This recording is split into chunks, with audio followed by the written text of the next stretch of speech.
I'm Dean Newland, and welcome to the Business of Intuition, where I coach, facilitate, train, and speak on the hard science and meaningful experience of intuitive leadership in business, so you can make better decisions, forge real connections, and creatively solve problems to amplify your impact and simplify your life.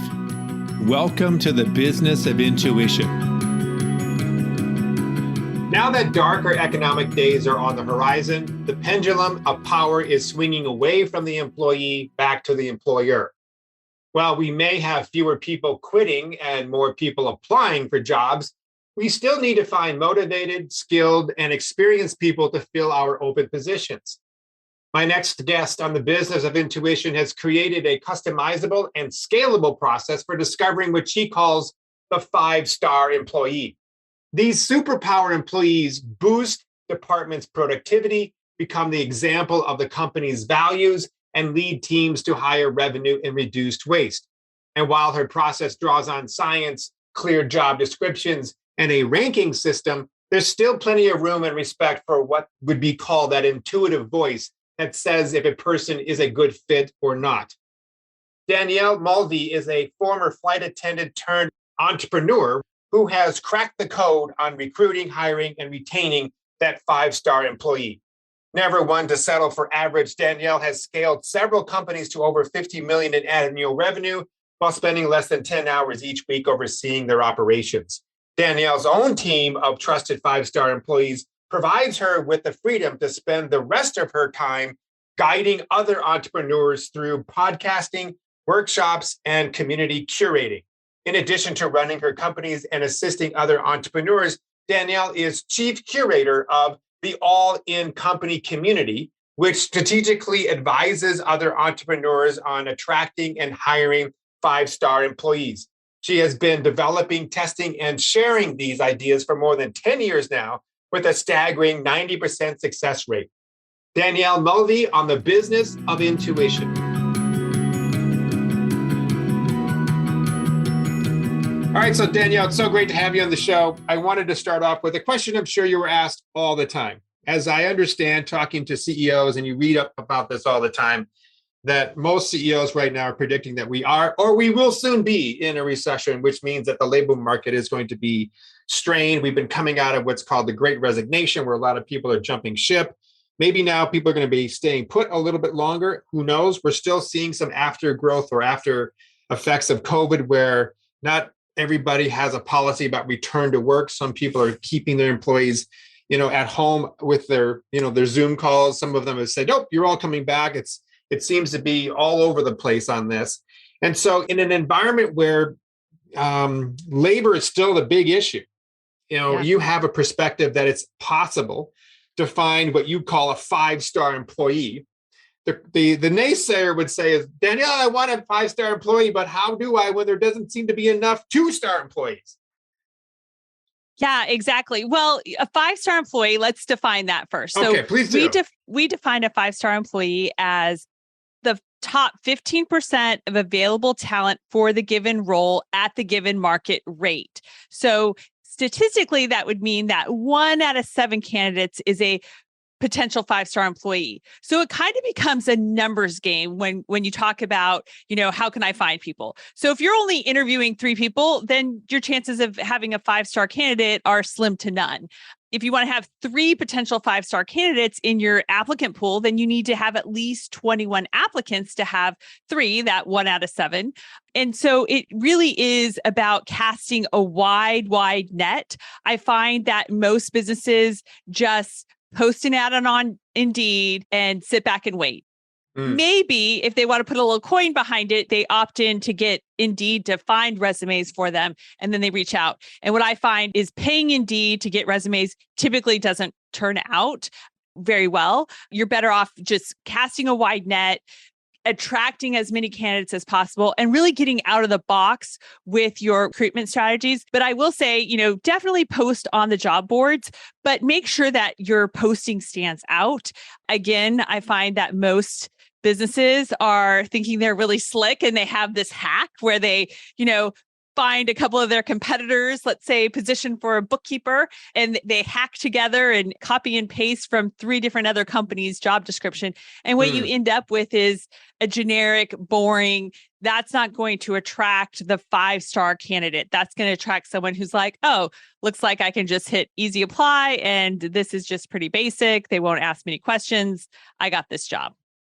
God, I mean, do you have a couple hours we could talk on this? I mean, this is really a big topic. So there's so many things that just were rattling in my head as you were talking. So one, I have heard that large companies at least are using apps or AI to be able to comb through hundreds and hundreds of applications or resumes. And then based on those algorithms and even the design of the resume, a certain percentage of those would then be passed forward to like a hiring manager. Right. Are we missing out on 5-star employee potentials by virtue of AI getting so involved in the front end of the recruitment process? So I don't use AI, but I would agree that AI would do that and would, because it's looking for keywords. So it's kind of like it's a game with AI, because it's just, if you have someone that knows how to crack the AI code and design your resume, then boom, you're in. What we do, what we recommend is that you have an assessment out of the gate. So when someone applies online, and ideally they're applying into your platform, we use a platform called Objectively Hire. And so it's like an applicant tracking system. So people can apply, and immediately after they apply, they are sent an assessment. And this is an Objectively Hire assessment. And in the job posting, it says, here are the steps to, our recruitment and hiring process. Internally, we call it a gauntlet, because we are going through and filtering out candidates, because you're wanting to filter out those 1, 2, and 3-star candidates, so you're not tempted by them. So out of the gate, we go based off of the assessment, and the assessment allows us to take that candidate's completed assessment and score it against the benchmark for the role. So we have different benchmarks for the role, and those benchmarks are based off of our best people for that role, having taken that assessment and then designing the benchmark based off of the best people for the role. And the interesting thing is that this is like self-elimination. The majority of applicants do not take the assessment. Because they're lazy, because they don't think the company's going to follow through, because they didn't read the entire job posting, because they're looking for that easy button. And there's plenty of companies out there doing that. So we, about 60 to 70% of the applicants, so people who actually apply, upload their resume, submit an application, do not take the assessment. And then 30 to 40% who take the assessment, approximately 10 to 15 of those people, 10 to 15% of the overall pool, they don't meet what we make them have a 70% score against the benchmark. So if they don't hit 70% or higher against the benchmark, then those candidates are eliminated. And so then what we're left with is about 20-25% of the total applicant pool makes it on to our next step, which is the screening interview. But we've eliminated the 1, 2, and 3-star candidates, the candidates who don't want to take the time, the candidates who don't have attention to detail, who didn't read the job posting. And we're not talking about like a lengthy job posting. I mean, your job posting needs to be short and sweet, like eliminate all the stuff that you don't need in the job posting. Maybe you need it in the formal job description, but you don't need it in the job posting. So that's what we do. That's how we eliminate candidates, and that's how we narrow the pool down, and how we recommend narrowing the pool down to the top 5-star candidate. And we don't use AI. We are looking for the aptitude and the personality that we need for the role. All right. So here's a question, and I love what you're doing. I think this is great, and it makes a lot of sense. I cannot tell you, in the past several years, I have been asked to come into a large company. Let's call it a large healthcare company. We're not going to name the name. And this person is a rock star. They've got a great CV. They were, a professor of this. They have this R01 grant. They've made their name on a national level, and they get brought into this healthcare company to take over a department. And oh my gosh, they are so smart and they're so good at what they do, but they don't match the culture. They are like a bull in the china shop. And so what do? They say, well, let's get them a coach. Let's help that person kind of get onboarded into that particular company's culture. That being said, does this assessment process take into account the company's culture?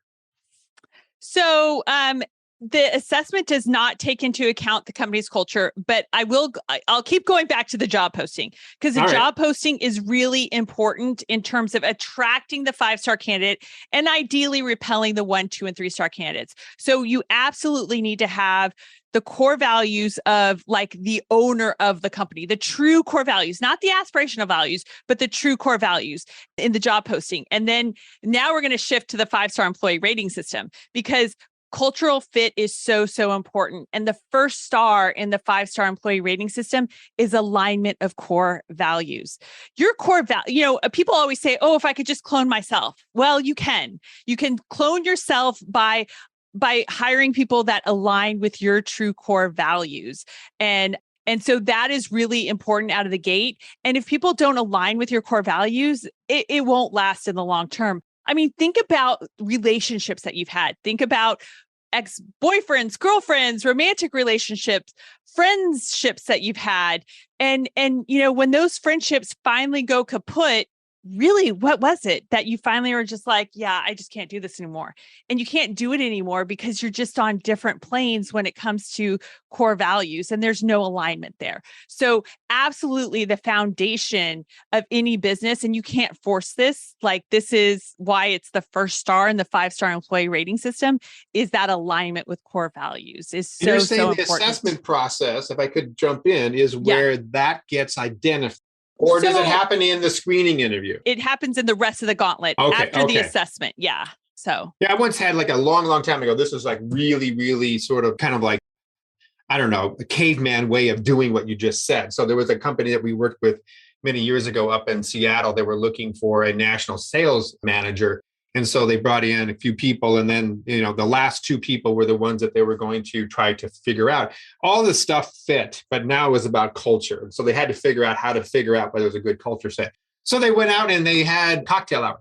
Yeah. And everybody had, 1 glass of wine. It wasn't 10. We're not here to get hammered, but we're going to relax. We're going to just sit around and mule around and talk and have a little bit of, finger food. And then after that period of time, the candidate was told, okay, thank you very much for coming. It's time for you to leave, and we'll get back to you. And then the team huddled around a table and said, so what do you guys think? So basically, it was a kind of a very time-intensive way to be able to determine whether this person was fit for the culture or not, based on, of course, how they were able to just chit-chat and talk. And since he was in sales, they were looking for a salesperson. The person that we worked with, they had to be good at that kind of interaction, right? That was part of what they would probably be doing a lot of. So I guess I get what you're sort of saying here. So if a person is, say, for example, I am a 5-star employee for a particular company and I get the job, would, aside from the job characteristics, because I can't be a 5-star job person to be a surgeon because I don't know anything about scalpels, right?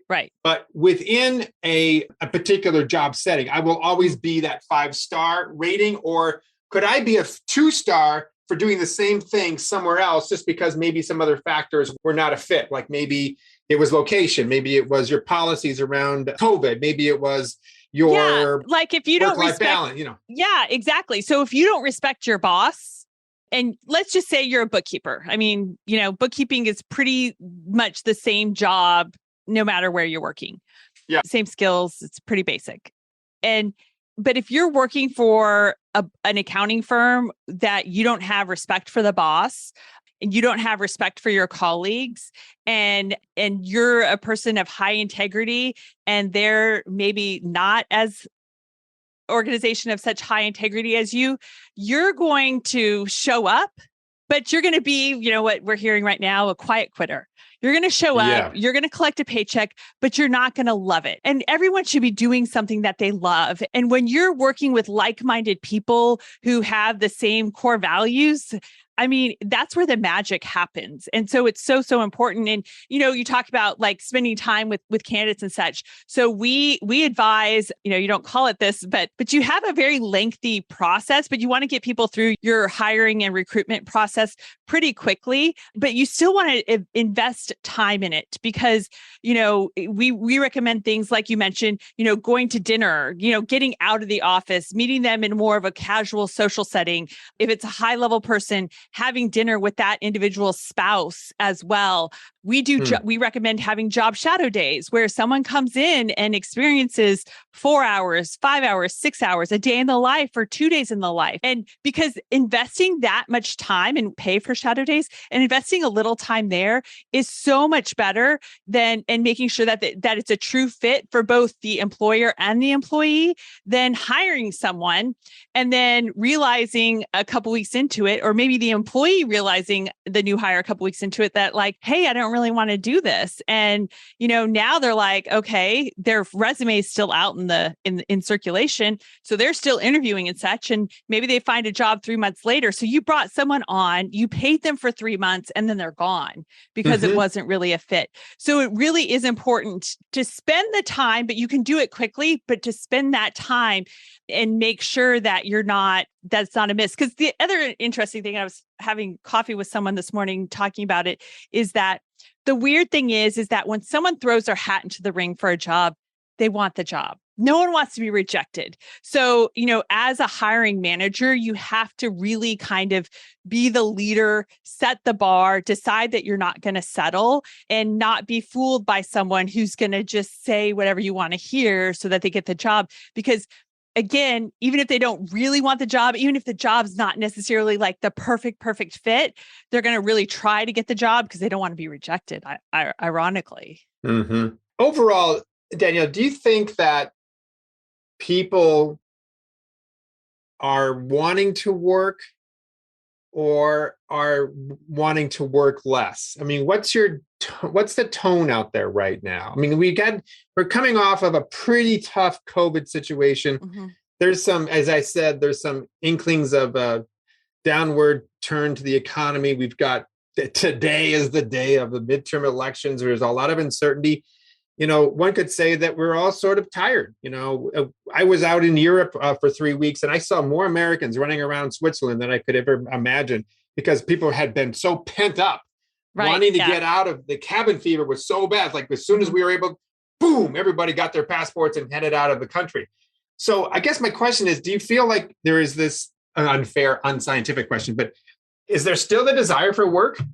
So I think that's a great question. I think when someone is doing the right thing and when someone is using their gifts and their talents, like it's something that just is magic and they'll do it all day long. So if it's painful, we don't want to do it, right? And so if you're in the wrong company, if you don't love what you're doing, if you don't love the people that you're working with, then, even if you were working 10 hours a week, those would be a painful 10 hours, let alone 40 hours a week.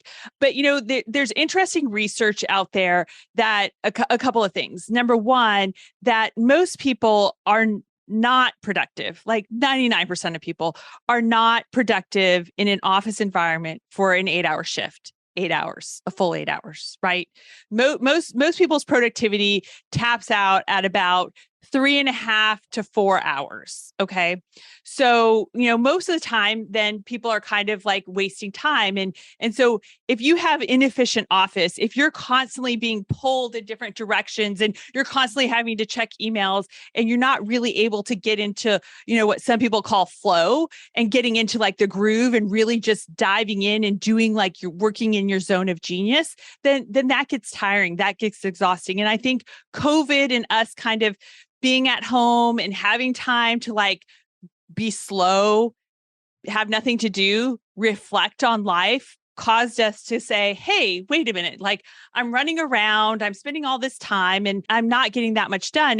And when people started working from home, they realized, wow, I am getting a lot done. So the interesting thing about that is I think that it's kind of like making sure that we're eliminating the noise, the chaos, the digital distractions and stuff, and getting really smart about what we do and how we do that in our daily lives as an employee or as an owner of a business or a manager of a team. And, what we recommend is that you focus on the key responsibilities for the role of an individual. And this is the 4th star in the 5-star employee rating system. We'll fill in the holes at the end if we need to. Yeah. But the 4th star is success metrics. So you should have 3 to 5 key responsibilities for the role. And then there should be success metrics associated with each of those responsibilities. And you want to quantify what success means. So, you want to put a number, a dollar sign, a percentage to something. So for example, my husband and I have several businesses. One of them is we have a company that processes long-term care claims. And, the measures of success are you're processing 42 claims per day. You're getting 98% financial accuracy and 95% procedural accuracy. So it's very clear this is what success looks like. But the interesting thing, I mentioned that, the average claims is 42 per day, but we have an incentive. So if someone processes 60 claims, well, then they're done for the day. They can clock out and be done. So some people can process 60 claims in 5 hours. Some days it takes them 6 hours. Some days it takes them 4 hours. But, I don't if you get creative about things, right? Yeah. But it's performance focused. So it's very clear, and their key responsibilities are driving revenue and not just moving paper, not just filling up the time for the day. And I challenge businesses who say, oh, you need to respond to clients in an hour, or you need to whatever. It's like, well, if that's what your focus is, then nothing's going to get done meaningful, because the person's going to be constantly trying to check their email and stuff. So I think the smart thing for businesses to do, and we do this with our other businesses too, like if the day has kind of slowed down and everyone is kind of done and we got nothing, no new orders coming in that haven't already been taken care of, no new invoicing that needs to get done. It's time to head home. Yeah. We're saying, okay, let's go. And so, I would challenge business owners to get really strategic, really smart, kind of map out what an employee's day or week should look like from a schedule perspective. How much time should they be really spending doing things that would drive the right revenue? And this is the 5th star on the 5-star employee rating system, and that is return on payroll. So ideally, individuals should be producing a 3x return minimum on payroll. And even an administrative assistant you're saying, well, they're not revenue producing. Well, they are revenue producing, because they should be taking things off the plate and doing it for their $20 an hour instead of having the CEO or the CFO or a higher level person who's worth $200, $300, $500, $1,000 an hour doing the work, right? It's a great idea. But how do you measure that? I mean, I have a couple of people on my team who take care of a lot of the administrative stuff that I do, and we have other people that we contract out for. How can we actually get to that sort of granularity that says, okay, this person is doing the calendaring for me, and now I'm working through in my head, if Dean did it, it would take this amount of time. If this other person does it, not time, it would cost this much. Right. Versus the amount we're paying this person. So I suppose you could break it down and get it into an hourly aggregate or based on the actual activity. Let me shift gears a little bit. So you mentioned earlier on, Danielle, that there's sorting system, the gauntlet you talked about, right? Yes. And one of those stages, if you will, was, are they going to fill out this particular assessment online? And if they don't, you said something like 60-70% don't, right? Correct. So that made me think aside from culture fit, aside from the fit of the job that I might be doing, right, in your vernacular, in your system, are there some core behaviors that are transferable that connote part of what makes a 5-star employee? And if so, what are they? Yes, absolutely. So I'll kind of run through it. We talked about the first star, the 5-star employee rating system is alignment with core values. The 2nd star is the 11 universal qualities of a 5-star employee. So we've identified 11 qualities that are universal across 5-star employees. And in this list of 11 qualities, 2 are coded green, which means if the person's not meeting your minimum rating for that, it's fine. That's something that's coachable. And for example, one of the green ones is learn. Oftentimes people might not be up to snuff in terms of learning because they just aren't aware of what's available, from an industry perspective in terms of seminars, podcasts, books, et cetera. So it's usually easy to fix that one. And then 2 of qualities are coded red, which means these ones are very difficult to change, and they are like red flags. So if someone doesn't meet one of the red qualities, then boom, they're out. Give me an example. So there's 2 red qualities. One of them is being limber. So that means we don't want to use the word flexible. So if you're an employer, you're not looking for flexible people. You're looking for limber people. What's a distinction? Yeah. So I'm going to distinguish it because employees are looking for flexibility. And what employees are defining as flexible is different than what an employer who might want to call it flexible. What you really need is you need someone to be limber. And so what I mean by limber is that someone who's amenable to change, someone who is not rigid, someone who, can go with the flow and do what's asked of them. It's someone who's not, a clock watch, and someone who's not like just waiting, 5 minutes before it's time for the day to end. It's not the person who, leaves every day on time, no matter what, because that they're not limber. Okay? Not to get too far into the semantics of it, but what's the difference between what you just described and your definition of flexible? So the thing is it's expectations. Okay. So an employer needs someone who's limber, and employees want flexibility. And what an employee wants in terms of flexibility is different than what an employer needs in terms of being limber. Yeah. Does that make sense? Yeah. So the flexibility is really a need that the employee has. Correct. And but then the limber you're making some language around probably some similar meetings, but you're placing it within a different sets of groups. One being the employers versus the employees. All right, got it. So you need to be limber, or yes. What's another one? The other red quality is listen.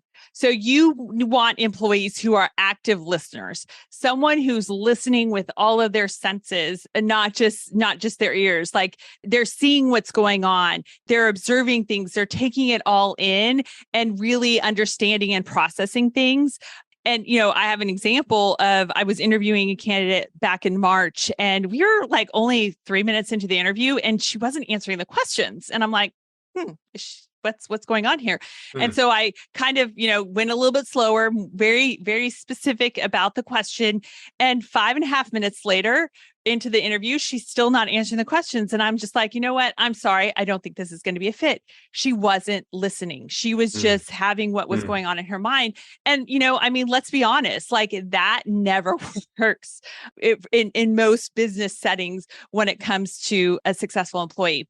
And then the rest of the qualities are gray, which means that they can change and they can be improved upon. It just requires, you coaching that individual and kind of like picking the ones that person needs to be coached up on to improve their score. Now, when I say there's the 11 qualities, you're not looking for everyone to score a 5 in each of the 11 categories. You're going to have like a minimum rating that you need for each of the qualities. And maybe it varies by role, possibly 2, because I'm not a 5 in every quality of a 5-star employee, but I'm a 3, 4, 5, and so I fit the bill for our organization when it comes to the 11 So qualities. What's the difference? I'm now getting the details again. What's the difference between a green and a gray? Because you mentioned learning as a green. Yes, and those ones are relatively easy to change. So let's just say that you're hiring someone who is coming from traditional healthcare into long-term care. So those are really 2 different industries. And so they don't have much knowledge and they don't have much experience in long-term care, but so they need to learn more, and they're not coming with much to the table in that. I get it. This would be one that, hey, I can provide them with resources. I could like get them hooked into, the podcasts they need to be listening to, the people they need to be following in the industry, et cetera. Versus having the innate skill, desire to be a lifelong learner, which is a little different versus you don't know how to drive a car. You're going to be a truck driver. I'm going to teach you that. I need you to learn this. That's very transactional, but it's almost like it goes back to your sort of the analogy regarding limber versus flexible. It's sort of like from what perspective are you coming? The learner, it has that inside of them, or the employer needs to teach something to the learner. Exactly. So do you have, is part of your 11 around that innate learning capability? It depends on what might have? So, and then again, it depends upon what you need for the role. So while we have this 5-star employee rating system, each company, each hiring manager needs to customize and personalize the rating system for what they're looking for specific to the role. And it might be different from role to role to role. So, okay. And, some of us are going to have like different criteria. So someone might need a 3 in terms of a learner and, they just want people to be exposed to things, whatever. But then, you might want someone in your organization to be a 5, someone who's a natural lifelong learner. So just because what I'm looking for, it's fine. But it can be different with due respect to you. Like we just took 2 accounting firms and they were both looking for bookkeepers and they're both profit first professional certified firms. And so you think they'd be pretty much in alignment, but I can tell you this after going through this intensive with them on helping them customize their 5-star employee rating system and customize their benchmark on the assessment. I mean, their bookkeepers are not interchangeable with each other. They are looking for different things and have different kind of levels of what they're looking for in terms of their bookkeepers. So it's very personal to the company. So you customize with these clients of yours their own 5-star rating. It's not set in stone. There's some variations that happen. Yeah. So we have the 11 qualities. That's the 2nd star. The 3rd star, which is the missing star that we haven't covered yet, are the aptitudes and skills. And so we have a list of about 25 aptitudes, and then you layer on that the skills that you need for the role. And so out of those 25 aptitudes, you're going to pick 9 to 13 specific to the role. Okay. And you're going to design questions and get real specific about what you need in terms of that aptitude. One aptitude is creativity. That usually doesn't make the cut of an accounting firm looking for a bookkeeper. They don't need creativity. But a digital marketing agency is going to want creativity. And what they're looking for in creativity is going to be different than what an architectural firm might be looking for in terms of creativity. So it gives you a foundation. It gives you a place to start. But then you have to get specific and really intentional about what you want. And kind of it helps to think about what you don't want, and you kind of think back to those mishires and how you can design and customize the system so that you're weeding those people out as well. So given the fact that this is called the business of intuition, I have to ask you an intuition question just because it came to mind.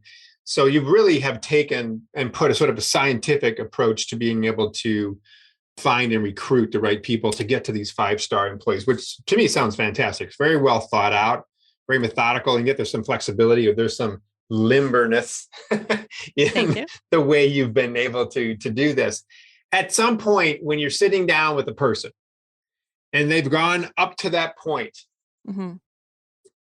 does intuition still have a role in all this? You know what? I would say absolutely. And so what the 5-star employee rating system does, it helps you be disciplined. It helps you be consistent. It helps you produce like repeatable results when you take people through a consistent process and system, and it makes it objective.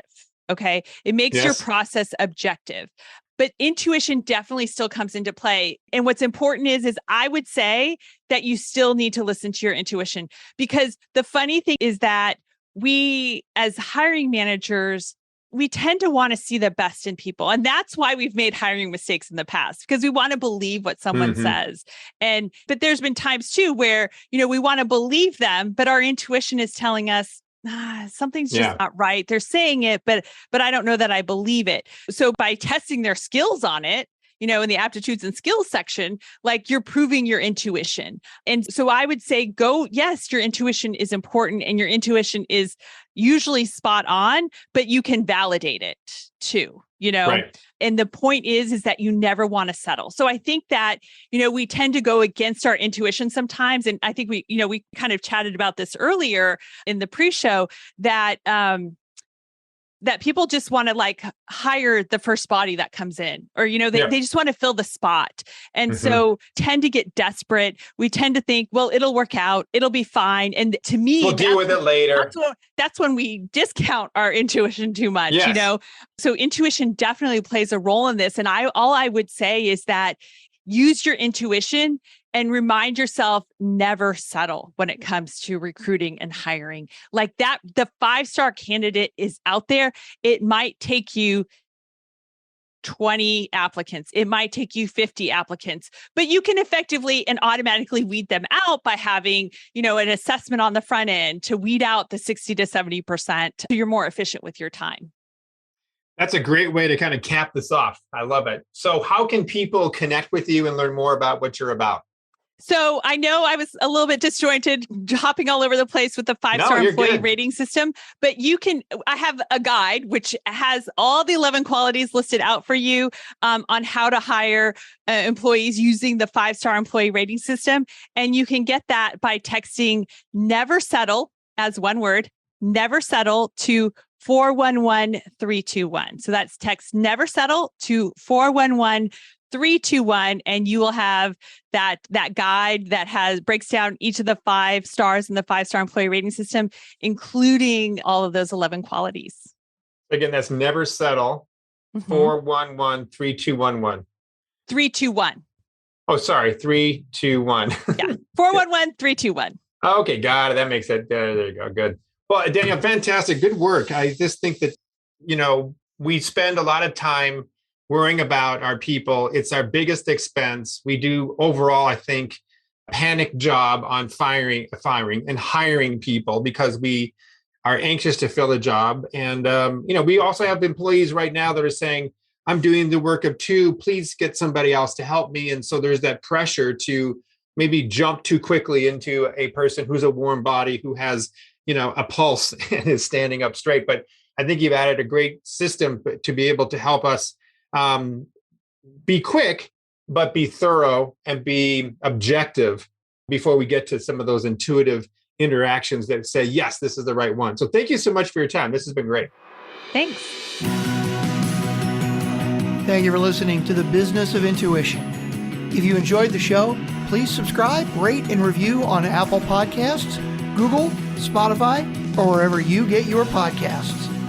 If you'd like to learn more about Dean or Mission Facilitators Leadership, go to mfileadership.com. That's mfileadership.com.